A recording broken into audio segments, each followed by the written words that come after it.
आज का प्रसंग श्रवण कुमार का प्रसंग है।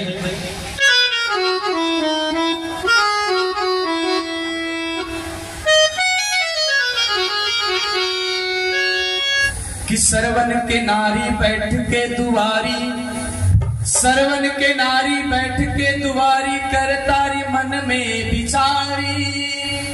और जाऊं कुहार घर एक हड़िया ले आऊं, सास ससुर के भोजन बनाऊं। सरवन की नारी जो आज की नारी के समान थी, उसने मन में विचार किया कि ये सास ससुर बहुत खाते हैं।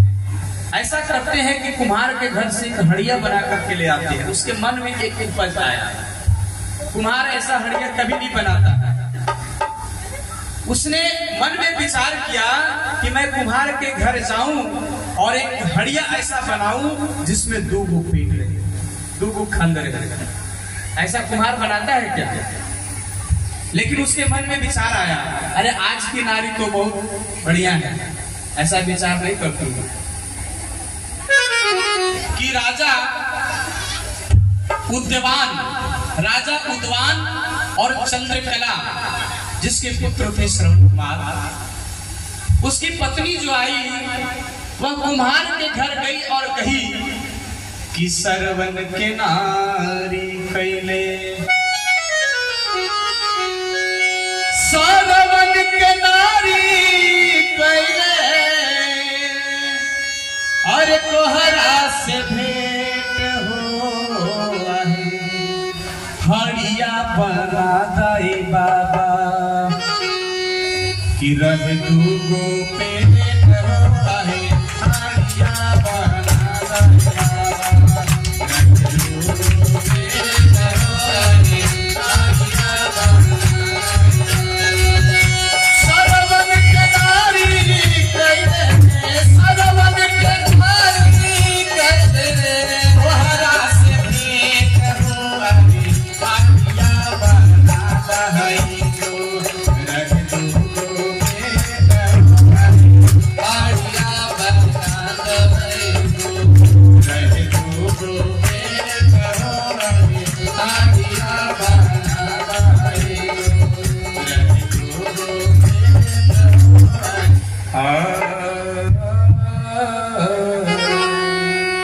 और भैया उस हड़िया में श्रवण कुमार की नारी जो है एक तरफ खीर पकाती और एक तरफ खिचड़ी पकाती, और खिचड़ी जला बना करके अपने सास ससुर को जा करके देती, और सास ससुर उस खिचड़ी को खाते और दिनों दिन दुबले पतले होते जाते। एक समय की बात है, श्रवण कुमार खीर प्रत्येक दिन खाता। एक दिन अपने माता पिता के पास गया और कहा कि हे माताजी, हे पिताजी, आप क्या खा रहे हैं? बोला बेटा यही तो खिचड़ी खा रहे हैं। बोला खिचड़ी आज खा रहे हैं कि रोज खा रहे हैं? बोला रोज यही खिचड़ी मिलती है और जला भुना करके मिलती है। बोला नहीं पिताजी आप झूठ बोल रहे हैं। तो उसके पिताजी कहते हैं कि बचपन बीतल बीतल जवानी, हे बेटा बचपन बीत गया, जवानी बीत गई, खिचड़ी का ही हमें भोग कराया गया है। तो श्रवण कुमार अपने खीर का भोजन जो है सो माता पिता को जाकर के देते हैं। माता पिता कहते हैं कि बचपन बीतल बीतल जवानी, ऐसन भोजन न कैली, और दुख के बतिया कहलो न जाला, भूख से कहत बानी। और श्रवण कुमार जैसे ही यह बात सुना कि मेरे माता पिता को खिचड़ी दिया जाता है, वो भी जली हुई खिचड़ी, तुरंत रसोई में जाता है और हड़िया जब देखता है तो माथा पटक लेता है कि अरे ऐसा भी हड़िया हो सकता है। उस हड़िया में दो भाग किया हुआ है, एक तरफ खीर बन रही है और दूसरी तरफ क्या बन रही है? जला हुआ। और अपनी पत्नी का झोटा पकड़ के खींचते हुए बाहर निकालता है, बोलता है निकल जाओ तुम मेरे घर से, मेरे माता पिता को तुमने कष्ट दिया। और एक बांस का कांवर बना करके अपने कंधे पर रखता है, माता को बैठाता है, एक तरफ पिता को बैठाता है और बोलता है मुझे अब इस घर में रहना नहीं है। और वह श्रवण कुमार तीर्थ यात्रा की ओर चल देता है।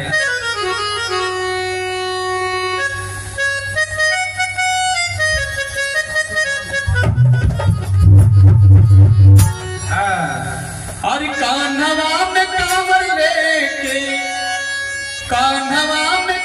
लेके सरवन जी चलने हो डगरिया, जाले तीर्था नगरिया हो नगरिया धैलेना, जाले तीर्था नगरिया हो नगरिया धैलेना।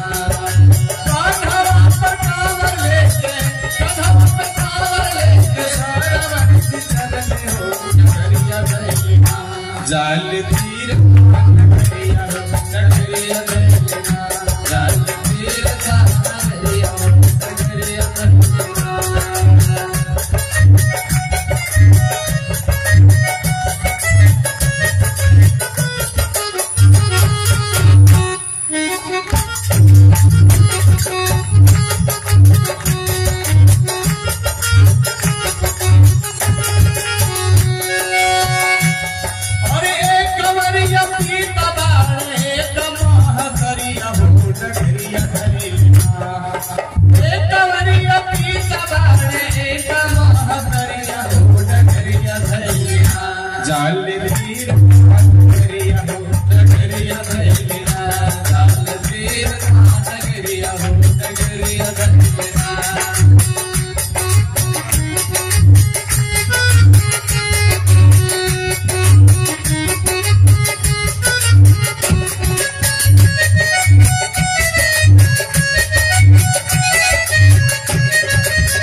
और बांस के कांवर बना करके श्रवण कुमार एक तरफ अपनी माता को बिठाता है और एक तरफ अपने पिता को बिठाता है और चल देता है। बोला कि ये घर जेल के समान है, इस घर में अब रहने की कोई आवश्यकता नहीं है। और श्रवण कुमार अपने माता पिता को लेकर के भैया चल देता है। अरे छोड़ ले अटरी अरे बबुआ, अरे धैले डगरिया हो, चली भैले तीरथ स्नान हो, चल भैले तीरथ स्नान हो। छोड़ ले अटरिया रे बबुआ, धैले डगरिया हो, छोड़ ले अटरिया धैले डगरिया हो, चल भैले तीरथ स्नान हो, चल भैले तीरथ स्नान हो। एक वरिया पीता हो बारे, एक महाकारिया हो, एक वरिया पीता बारे, एक महाकारिया हो, चल भैले तीरथ स्नान हो। हे बाबा चल भैले तीरथ स्नान हो, चल भैले तीरथ स्नान। और भैया श्रवण कुमार अयोध्या के बीच जंगल में जब जाता है तो उसके माता पिता को प्यास लगती है। कहती है कि हे बेटा बड़ी जोरों की प्यास लगी है, मुझे पानी पिलाओ। अरे आंधा आंधी बोल ले बियान हमर बाबू हो, आंधा आंधी बोल ले बियान हमर बाबू, पानी बिना छूट पर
माता पिता कहते हैं। माता का नाम क्या था? माता का नाम सृष्टि था। अच्छा, इसका नाम सृष्टि है। ये सृष्टि मैया के तरफ से बड़े प्रेम से 51 रुपए का चढ़ावा गोविंद के चरणों में आया है पानी पिलाने के लिए। श्रवण कुमार के माता पिता को पानी पिलाने के लिए 51 रुपए दिए। अब बीच जंगल में रुपया रहेगा तो पानी नहीं मिलेगा। अब बेचारे श्रवण कुमार कमंडल लेकर के चल देते हैं जल की खोज में। बड़ी दूर भटकते भटकते चले जाते, भैया कहीं जल का दर्शन नहीं होता है। उसी क्षण राजा दशरथ अपने हाथ में धनुष और बाण लिए हुए अयोध्या के जंगल में शिकार करने के लिए निकलते हैं। और शब्द भेदी बाण, पहले शब्द भेदी बाण होता था, कान लगाते थे दूर तक, तो छोड़ देते हैं, वो शब्द भेदी बाण था। और वो बाण जाकर सीधे श्रवण कुमार के छाती में जाकर के लगता है। श्रवण कुमार बिलखने लगे, जोर से रोने लगे। दौड़े दौड़े दशरथ वहां पहुंचते हैं। कहते ये क्या हो गया कि लागी गए बनवा हे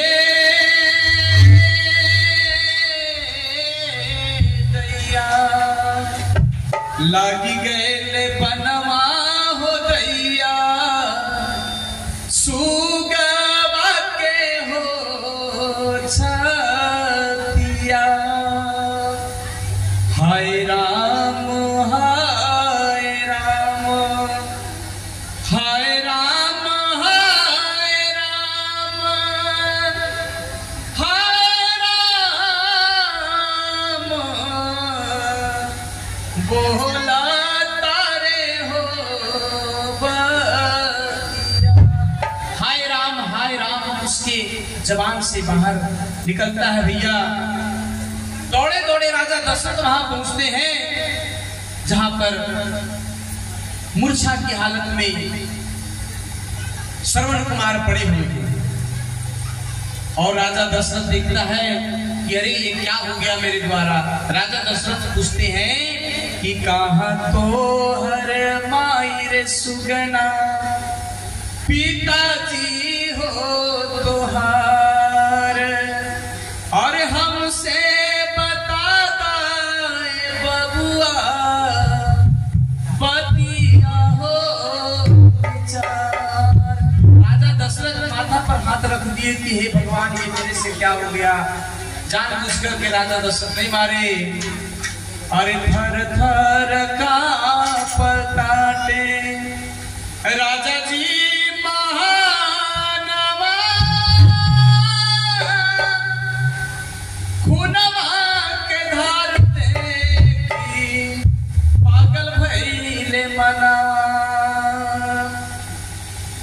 अरे साचता बता दाए बबुआ, साचता बता दाए बबुआ, पतिया हो विचार। विलख करके राजा दशरथ कहते कि हे बेटा, तुम्हारा क्या नाम है, तुम्हारे माई बाबू का क्या नाम है, तुम इस जंगल में क्या कर रहे हो, ये मेरे द्वारा क्या अपराध हो गया, मुझे सब बताओ जल्दी से। तो श्रवण कुमार कहते हैं कि हे राजा, वो सब बात छोड़ो,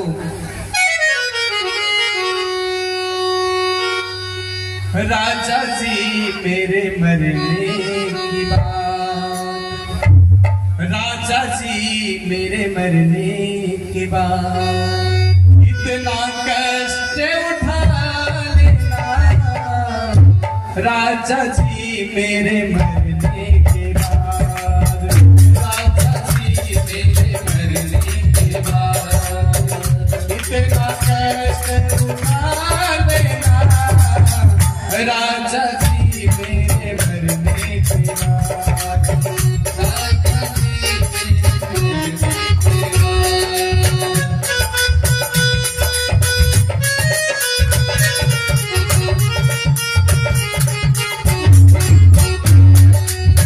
माता पिता है मेरे अंधा अंधी, माता पिता है मेरे अंधा अंधी, उनको पानी पिला देना, उनको पानी पिला देना, राजा जी मेरे मरने के बाद, राजा जी मेरे मरने के बाद इतना कष्ट उठा लेना, इतना कष्ट उठा लेना, राजा जी मेरे मरने के बाद, राजा जी मेरे मरने के बाद।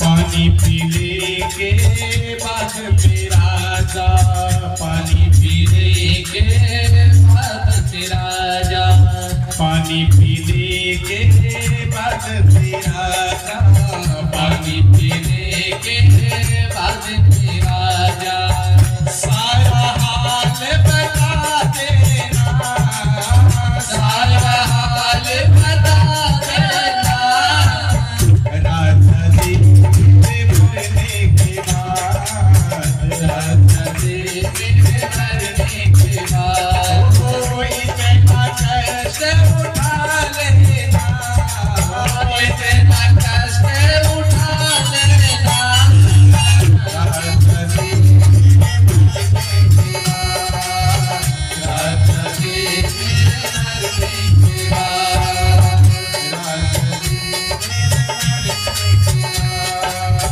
राजा जी राजा जी मेरे मरने के बाद। श्रवण कुमार ने कहा कि वो सब बात छोड़िए, मैं आपको बता रहा हूं कि मेरे मरने के बाद एक कमंडल का जल मेरे माता पिता को जाकर के पिला देना, पहले पिला देना, तब बताना कि आपका बेटा जो था श्रवण कुमार वो मेरे बाणों के द्वारा मारा गया, पहले मत बताना, नहीं तो मेरे माता पिता बिना पानी का प्राण त्याग देंगे। और बेचारा दशरथ देखते रह गए, थर थर कांपते रह गए, और इतना बोल करके श्रवण कुमार ने कहा कि मेरे माता पिता यहाँ से कुछ दूर जंगल में रास्ते में मिलेंगे, वे जल के बिना तड़प रहे हैं, वहां जाओ और ये जल पिला देना। और इतना कहकर के श्रवण कुमार ने प्राण त्याग दिया। राजा दशरथ तब कांपने लगे, कमंडल का जल को लेकर के और खोजते हुए उस जगह पर पहुंच गए जहां उसके माता और पिता, क्या नाम बताए थे, चंद्रकला और उद्यान। चंद्रकला और उद्यान के पास कमंडल का जल को लेकर के वो पहुंच गए। अब धीरे धीरे पदचाप करके आ रही हैं, चरण को रखते हुए आ रही हैं। तो अंधा अंधी पूछते कि कौन है बाबू? मेरा श्रवण कुमार आ गया, लाओ मुझे जल्दी से जल पिलाओ। अंधा अंधी थे, लेकिन पद चाप से लगा कि ये मेरे बेटे का पद चाप, चरण का चाप नहीं है। माँ बाप अपने बच्चों के आहट से पहचान लेते हैं, उसके धड़कन से पहचान लेते हैं कि मेरा बेटा आ रहा है। ये माँ का दिल होता है। लेकिन कहा कि तुम कौन हो, मेरा बेटा कहाँ है? राजा दशरथ सामने जब आता है, कहता है अरे अयोध्या नगरिया हो भैया, घरवा दुआरवा हो। क्या बात है? ये दान की जो, दान करने की जो का जो संस्कार है वो बचपन से ही दिया जाता है। दादाजी के पैकेट में रखा हुआ है, लेकिन बोले कि मुझे चाहिए, और निकाल करके बड़े भाव से 200 रुपए नन्ही सी बच्ची के द्वारा प्रदान हुआ है। इस कथा के बीच में ये है दान की महिमा, ये है संस्कार।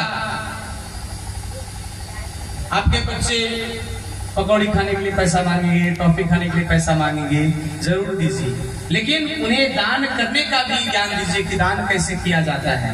ये संस्कार है। तो भैया प्रसंग चल रहा था आपके बीच। राजा दशरथ से पूछा श्रवण के माता पिता ने, तुम कौन हो, मेरा श्रवण कुमार कहाँ है? तो राजा दशरथ कहते हैं कि अयोध्या नगरिया हो भैया, घरवा दुआरवा हो।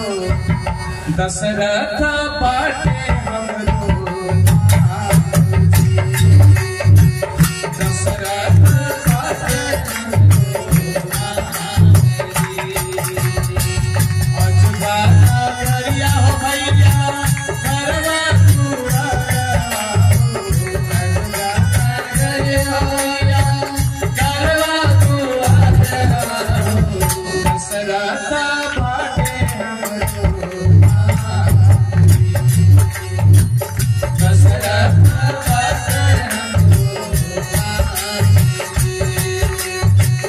खिलते सिकरवा हो रानी, बिछड़े जागलवा हो। खिलते सिकरवा हो रानी, बिछड़े जागलवा हो।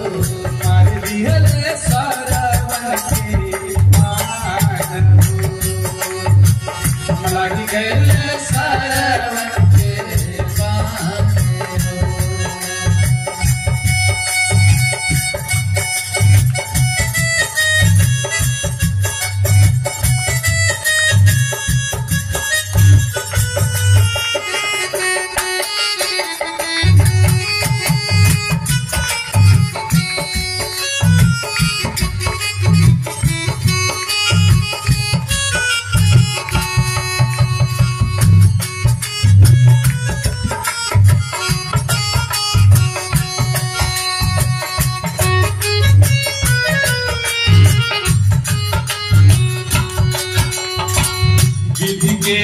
धनवा हो भैया, केहू ना बेटावेला हो। विधि के भी धनवा हो भैया, केहू ना बेटावेला हो।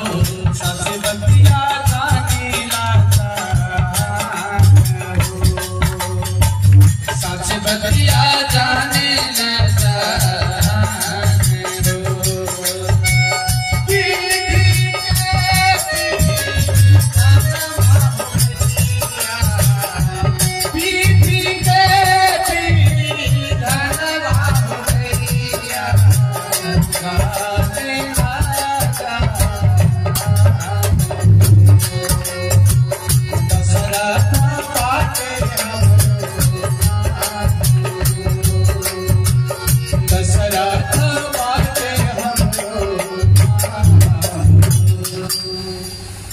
राजा दशरथ बड़ा डरे सहमे से कह रहे हैं कि मेरा नाम दशरथ है, मैं अयोध्या का राजा हूं।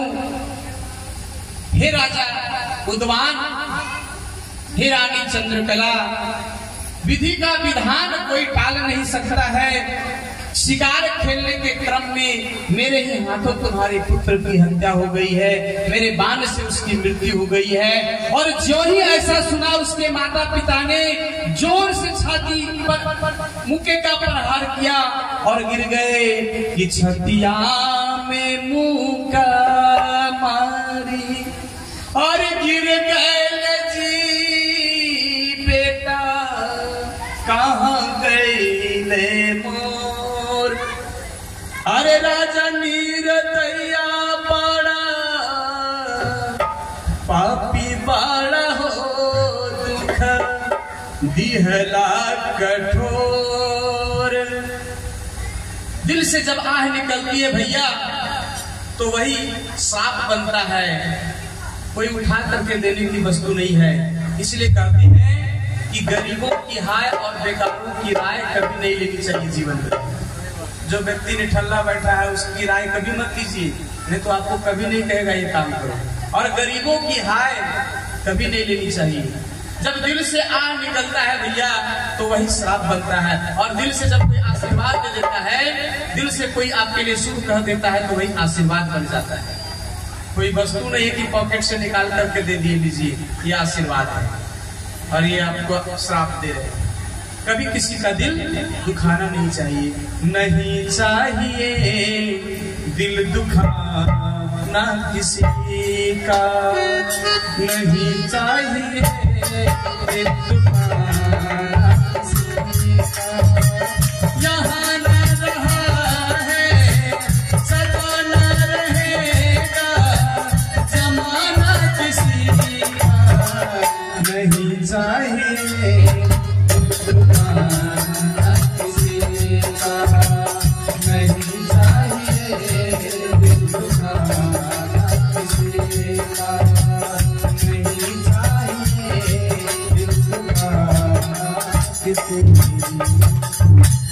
किसी का दिल नहीं दुखाना चाहिए। और दिल से आह निकलती है।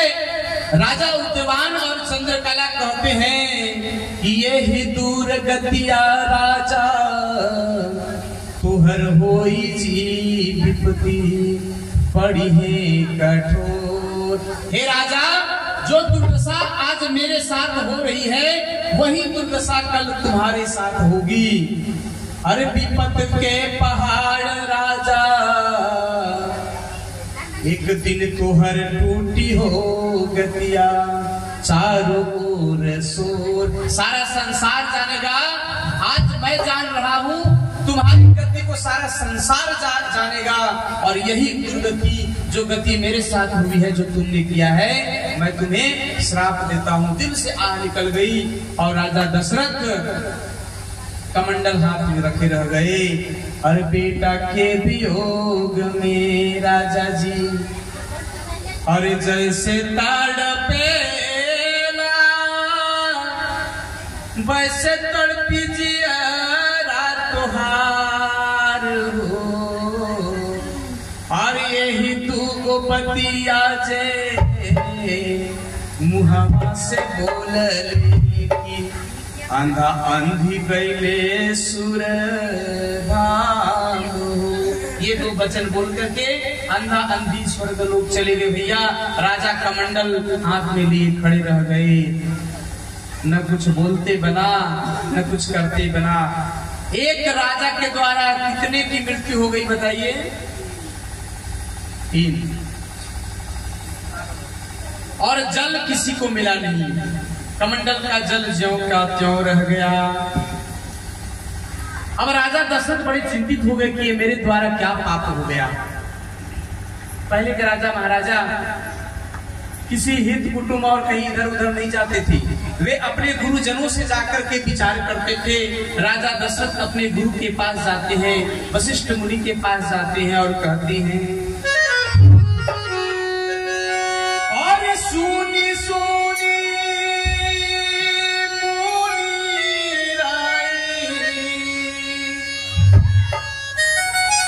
सुनी सुनी मुनि राय गईली कहता निसीर नाई या हो गुरुजी हो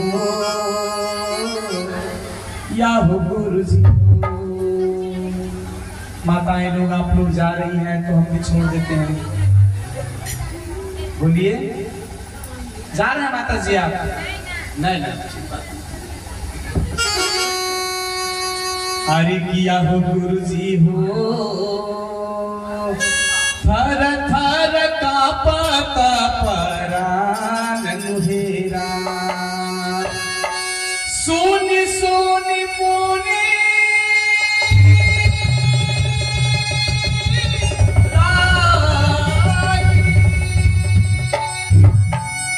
सोनी सोनी मोनी राई अरे कहता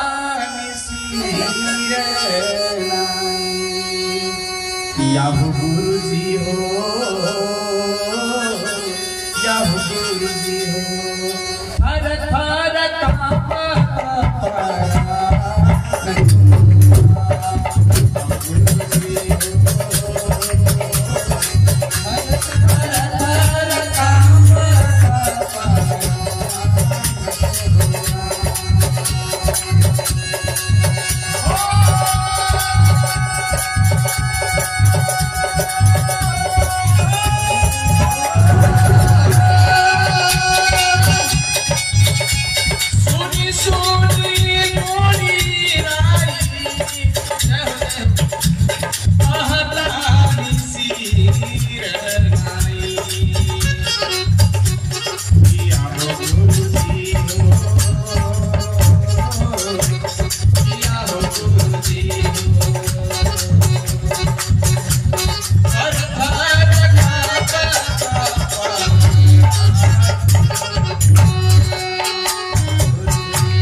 गुरुजी मेरे द्वारा एक अपराध हो गया। क्या हो गया? हाथ जोड़ करके कहता है कि हे गुरुजी ये मेरे द्वारा बड़ा भारी पाप हो गया। करे जोरी कहे सुने पति मोहे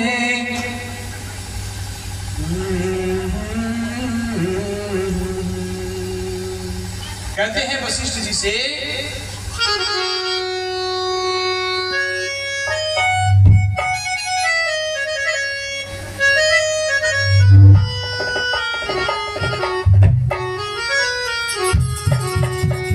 और वशिष्ठ जी कहते हैं कि हे राजन अपराध तो तुमसे हुआ लेकिन अब किया क्या जा सकता है, ये विधि का विधान था।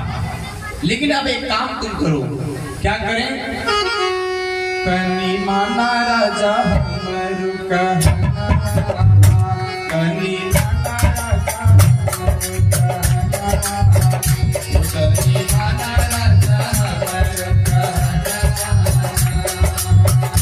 माता बतिया हमारे जग करा बेसुमार माता बतिया हमारे बाबा माता बतिया हमारे जग करा बेसुमार अब ब्राह्मण के करावा तू भोजनवा अब ब्राह्मण के करावा तू भोजनवा अब ब्राह्मण के करावा तू भोजनवा अब ब्राह्मण के करावा तू भोजनवा।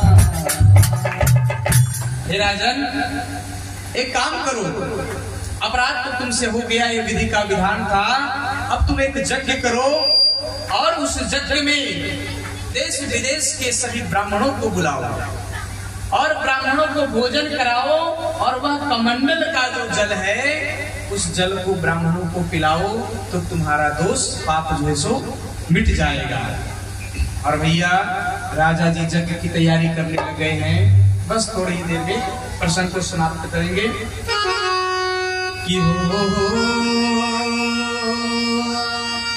राजा जी जग करे विधि के लेख न टले। हो राजा जी जग करे विधि के लेख न टले। राजा जी जग करे विधि के लेख न टले।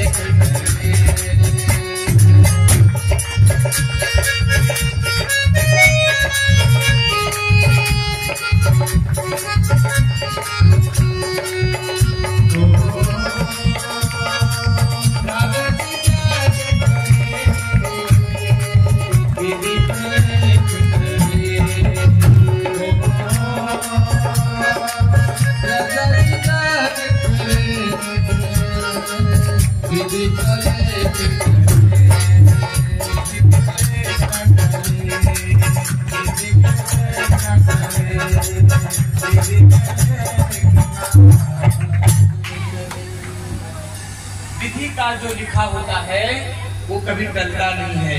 कहते हैं कि हे राजन, तुम यज्ञ करो और यज्ञ में ब्राह्मणों को बुलाओ और भोजन कराओ और कमंडल का जल पिलाओ। और राजा ने वही किया, यज्ञ किया। देश विदेश के ब्राह्मण लोग आए और भोजन पा रहे हैं। लेकिन उसी समय भैया आकाशवाणी हुई कि ब्राह्मणों, तुम जिस यज्ञ का भोजन कर रहे हो वह जो भोजन है वह दूषित है, पाप का भोजन है। सभी ब्राह्मण उठ करके खड़े हो गए, बोले कि हे राजन, मैं तुम्हें श्राप दे दूंगा। राजा थर थर थर थर कांपने लगे, बोले कि एक श्राप तो मिल गया और फिर इतने सारे ब्राह्मणों का श्राप मैं फिर कहाँ बचूंगा। हे ब्राह्मण देवता, आप लोग खुश होइए, ये मेरे वशिष्ठ गुरुदेव का आशीर्वाद था, उनका आशीर्वचन था। वशिष्ठ ने फिर समझाया, क्योंकि वशिष्ठ बड़े ही महर्षि थे, बड़े मुनि थे। तो ब्राह्मण सब उनके बात को सुने, बोले कि इसमें आपका कोई दोष नहीं है, आप भोजन ग्रहण करिए, ये विधि का विधान था। और तब से भैया जब भी कहीं यज्ञ जाजन होता है तो ब्राह्मणों को भोजन कराया जाता है और सबका दोष पाप ब्राह्मण अपन कपार पर ले लेते हैं। कि अगर किसी दोस्त के यहाँ आप जाकर के भोजन करते हो तो 100 गायत्री जप करना चाहिए।